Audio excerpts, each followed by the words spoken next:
Welcome back to another Insider. This week, we're going to talk about something that is very important if you are a translator or a language professional in general, which is getting in contact with the culture of both your languages, or more if you work with more than two. And how can we do that? So, come with me and let's talk about cultures.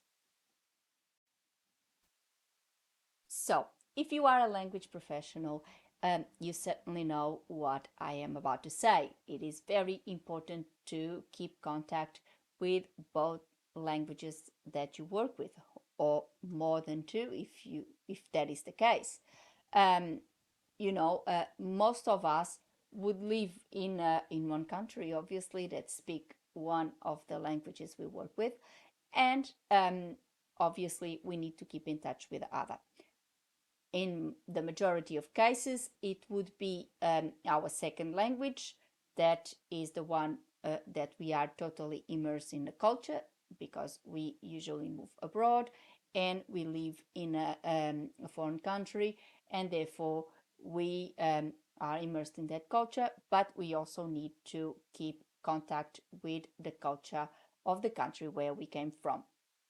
Um, Obviously this can be different for everyone. And why is it so important? Because even though it might be your mother tongue, even though you might be a native speaker, it is always important that you keep track of the culture and everything that happens in the country, even though you might be outside that country. Um, because languages change, you know that. Languages change, and you need to keep track of that change. And of course, there are several ways you can do that, but the best is really immerse yourself in the culture. You know, see what changes have happened, what influences the country is suffering that influence the way the language is evolving, etc., etc. You need to be aware of all those changes to be able to adapt to those changes, and of course, do a much better job because you always need to be updated. This is something that is a common knowledge, I would say. Everyone knows that we really need to keep up with all of these changes. But how can we do that? Well, although it might not be the easiest way and definitely not the cheapest, especially if you live on the other side of the world, such as myself. I currently live in Australia and I am uh, also a Portuguese citizen. I was born there. Um, so it is difficult to travel between the countries often, as you can imagine, because it's expensive, it's a long trip, um, time constraints, etc., etc. So it's not an easy task, but it is the best nonetheless. It is the best way for you to get in contact with the language, get in contact with the changes, get in contact with everything that happens in the country. So if, for example, um, you live in close proximity um, with the other language or the country of the other language that you work with, traveling there frequently, it's the best way to keep updated in what happens with that language. Of course, for those of us that obviously cannot do that every year or every 6 months or something like that, there has to be alternatives, and of course there is very good alternatives. One of them is obviously reading the newspapers, reading the local newspapers, where you can get in contact with the language.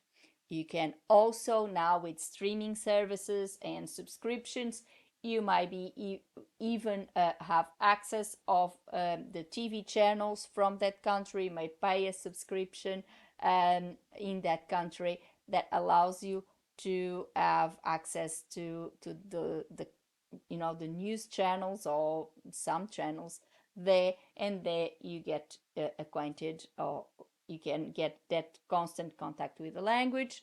um, you know um, Meet and greet. I spoke about meet and greet last week. Meet and greet with colleagues from your country, from that country, so you get briefed, sort of speak, about what's going on, what are the issues, because languages may also have issues and all that, and you get acquainted and informed about those issues, and of course getting involved in advocating for those languages you work with when something is not right. And that is the case with the Portuguese language at the moment. And I have been advocating for the Portuguese language because, in the case of the Portuguese language, there has been an orthographic agreement that has been um, imposed upon the Portuguese, and that is not a natural change. And as you see, I'm talking about um, being immersed in the culture, knowing about the changes, knowing about the natural change of the language, because that obviously occurs in every language.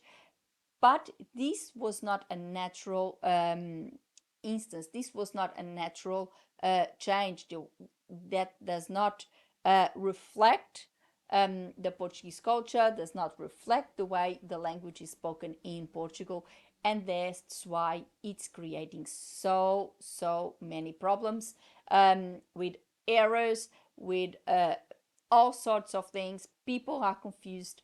Um, if you go in and see and read texts in Portuguese, you just, and you obviously know the language, you will be you'll be I don't even know which word to choose for this, but I think the best is you would be revolted actually and disgusted, because it's not correct. The language does not flow. One of the things that it's important in a language is that when you read that language, it flows. It flows naturally. It has that natural flow of the language. And currently, it doesn't, because most of the times you'll be stumbling upon some term that are not spelled properly, and therefore, if you are a native speaker, you won't be able to read it, because you get confused. How do you read this?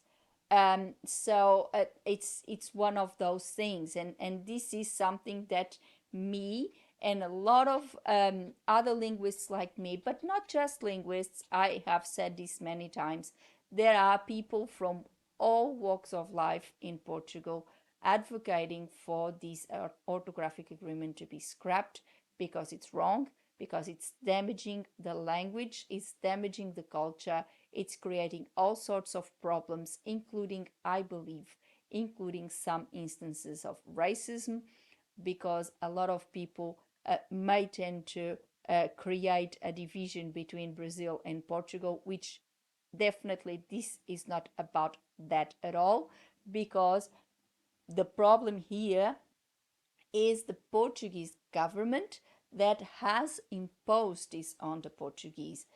The Brazilian people have nothing to do with that, because in reality, um, this doesn't affect them um, in any shape or form. And a lot of Brazilians, and I have said this many times, a lot of Brazilian citizens are also against this, because they see the damage that is causing in Portugal, and they don't understand why on earth um, the Portuguese government would agree with something like this, and especially with the idea of unifying a language, which is totally wrong and abhorrent for most people of most languages. If you take English for an example, and if you um, said something like this to the American government, to the British government, Australian government, South African government, they would all nod their heads in disbelief. What? Because doesn't make sense. And if you do that to the French speaking countries or the Spanish speaking countries, they would do exactly the same. It doesn't make sense. You don't unify languages.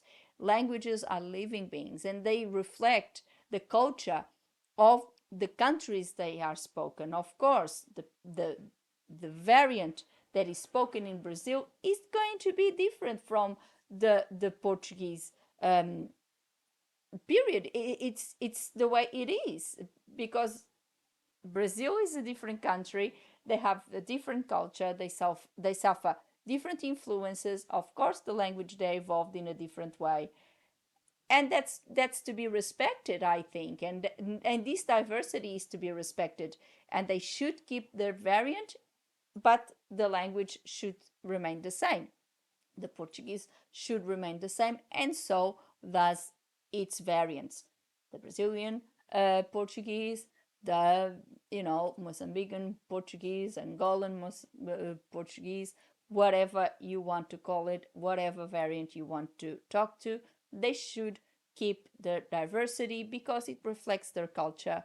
Yes, there is that link. Yes, there is those ties with Portugal because the language was brought to them by the Portuguese, but now they evolved. They are different countries and they evolved differently.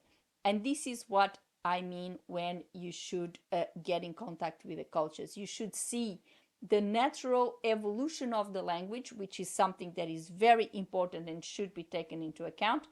But something like this, you should advocate for it and you should be an active participant on the discussion about the languages that you work with, and work together in order to make this a much better space, make those languages known worldwide, first of all, because as translators, that's what we do. We end up making our languages known because we create those links between cultures and countries by translating documents, by helping clients to reach those markets, to reach those cultures. We link them, and that's very important. But part of that is also creating awareness for those languages, for those cultures, and the respect for those cultures and their diversity. And I think that's what it is important here. So, in my view, it's important to keep track. I know if you are a Portuguese translator, you will say it's so hard these days to read newspapers in Portugal because of this orthographic agreement. They are full of errors. It's absolutely disgusting. I know and I understand that.